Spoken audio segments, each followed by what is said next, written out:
안녕하세요. 노무법인 ENL의 김철호 노무사입니다. 이번에는 휴일에 대해서 알아보겠는데요.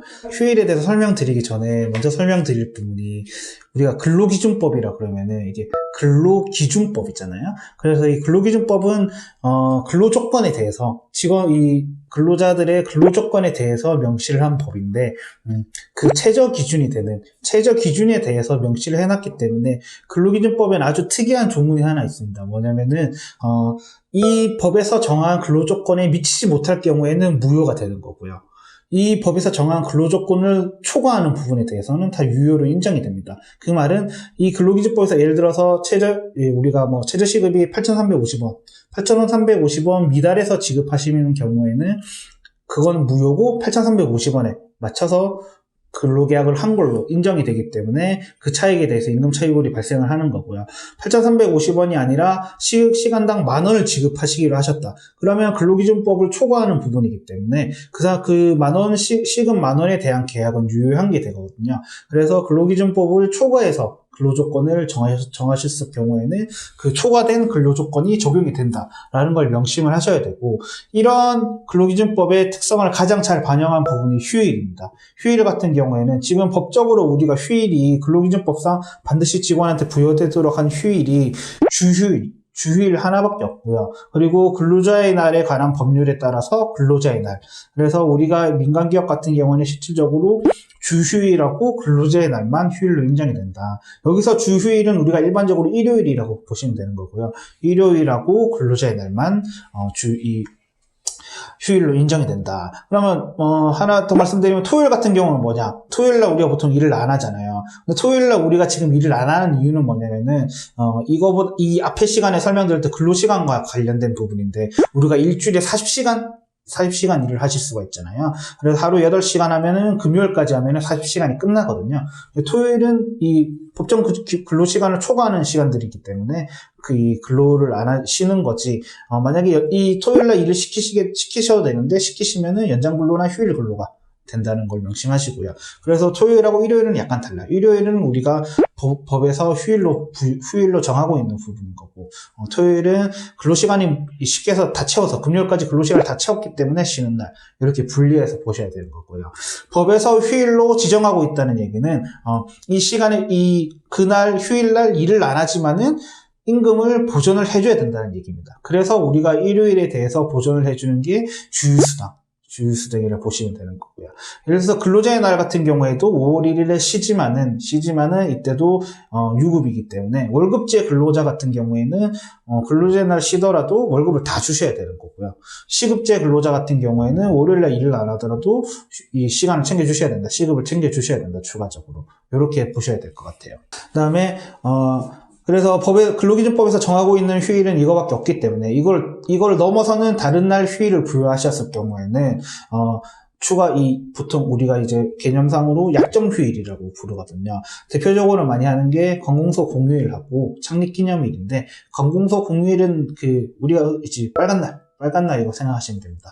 예를 들어서 3.1절이라든지 어린이날, 그리고 최근에 이제 개천절이라든지 한글날, 그리고 추석 연휴, 설 연휴, 추석 연휴, 이것도 다 관공서 공휴일이고요. 관공서 공휴일이란 말은 쉽게 얘기해서 관공서랑 공무원들이 쉬는 휴일이라는 거지, 민간기업에는 적용이 되지 않기 때문에 쉽게 해서 빨간 날 일을 시키시더라도 휴일 근로수당이 발생을 안 하는 거죠.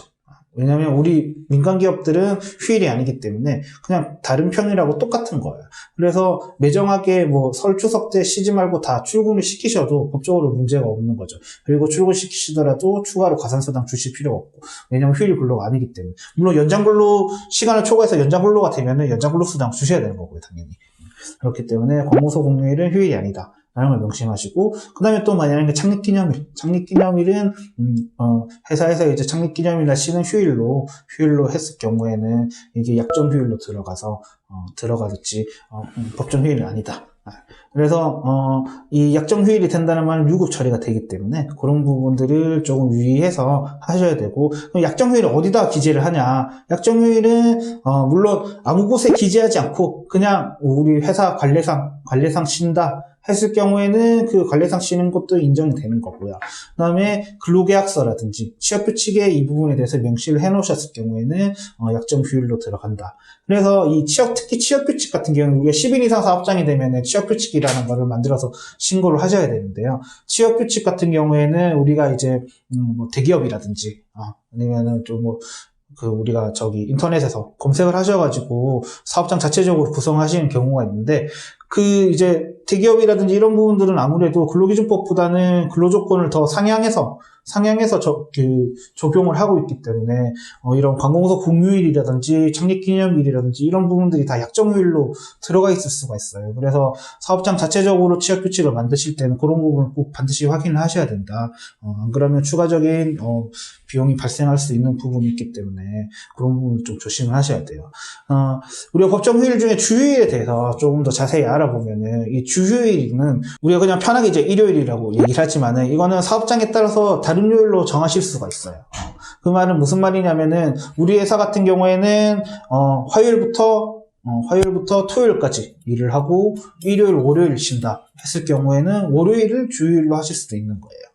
월요일 주일로 하실 수도 있는 부분인 거고, 옆에 이제 퀘스천을 보시면은 첫 번째로 모든 근로자에게 일주 평균 1회 이상 유급 휴일을 주어야 하는지, 이 주휴일은 그 일주일을 개근한 사람한테만 주셔야 되는 거예요. 그래서 예를 들어서 근로계약서에 월요일부터 금요일까지 우리가 하루에 8시간씩 일을 하는 걸로 계약이 돼 있으면은 월요일부터 금요일까지 다 출근을 하셔야지만 주휴일이 부여가 되는 거지, 월요일부터 금요일 중에 뭐 하루를 무단결근을 하셨다. 무단결근을 하셨을 경우에는 주휴일을 주실 필요가 없다. 그래서 반대로 얘기하면은, 무단결근이 하루가 있으면은 주휴일도 차감을 하셔야 되니까 월급에서 이틀치를 차감을 하셔야 된다, 기본적으로. 유의하셔야 되고, 근데 이게, 일주일을 다 개근했다는 말은 출근 안 했다는 얘기거든요. 그래서 출근을 하고 조퇴를 하거나, 아니면 지각을 하거나 했을 경우에는 그날은 결근으로 보지 않기 때문에 그랬을 경우에는 주휴일을 부여하셔야 된다. 그 다음에 무단으로 결근한 게 아니라 연차휴가를 썼다든지 수요일이 창립기념일이라서 다 쉬었다든지 이렇게 됐을 경우에는 다 출근한 걸로 보기 때문에 유급휴일을 주셔야 된다. 쉽게 해서 주휴수당을 주셔야 된다. 라는 걸 명심하시고, 두 번째 질문처럼 주휴일은 꼭 일요일에 주실 필요는 없고, 월요일에 주실 수도 있고 화요일에 주실 수도 있고, 다만 이게 매주 변동이 되면 안 돼요. 예를 들어서 이번 주에는 월요일 쉬고 다음 주에는 수요일 쉬고 그 다음 주에는 목요일 쉬고 이렇게 되시면 안 되고요. 요일은 정해져 있어야 되고, 만약에 매주 우리 회사가 이 화요일 날 주휴일을 부여했었는데 어떤 주에 화요일 날 갑자기 회사 업무상 일이 있어서 그날 직원들이 출근해야 됐을 경우에는 주휴일을 다른 날로 옮기실 수는 있는데, 옮기기 전 24시간 전에, 그러니까 화요일 날 우리가 주휴일이니까 적어도 월요일 전이니까 일요일이겠죠? 일요일에 다음 주는 화요일이 아니고 수요일을 주휴일로 하겠다. 이렇게 직원들한테 통보를 하셔야지만 적용이 될 수 있어요. 월급제 근로자 같은 경우에는 주휴수당까지 포함됐다고 보는 게 일반적이지만은, 이 부분에 대해서는 근로계약서에 반드시 명시를 하시는 게 보다 정확하고요. 그래서 우리가 이 주휴일까지 포함을 해서 한 달에 보통 209시간을 기준으로 계산을 하시는 거고, 209시간 기준으로 월급 근로자 같은 경우에는 최저임금이 174만 5,150원 이라는 걸 명심하시고, 174만 5,150원 주시는 거는 주휴수당이 포함된 것이다. 이렇게 보셔야 될 것 같아요. 그리고 마지막으로 앞에 설명드렸듯이 무단 결근이 있을 경우에는 주휴일도 무급 처리가 되기 때문에, 무단 결근 같은 경우에는 주휴수당까지 월급에서 차감을 하셔도 된다. 라고 보시면 될 것 같습니다. 네.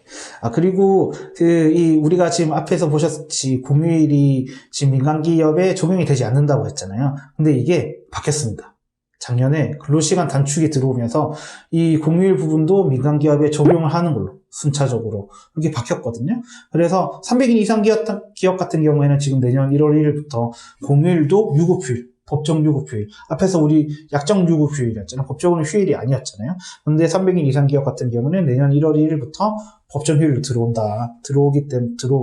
50인 이상 기업은 21년부터, 그리고 5인 이상 전면적으로 적용되는 거는 22년 1월 1일부터 이 공휴일 같은 경우에도 법정 휴일로 다 들어오기 때문에 주휴일이나 근로자의 날과 동일하게 처리를 하셔야 되는 거죠. 사실 우리 5인 이상 이런 소규모 기업장들 같은 경우에는 사실 이 부분이 근로시간 단축보다는 지금 훨씬 좀 금전적으로나 어떤 회사 경영 상황 큰 부담이 될 수 있는 부분이기 때문에 반드시 미리 좀 준비를 하셔야 되겠다. 그렇게 볼 수 있습니다. 감사합니다.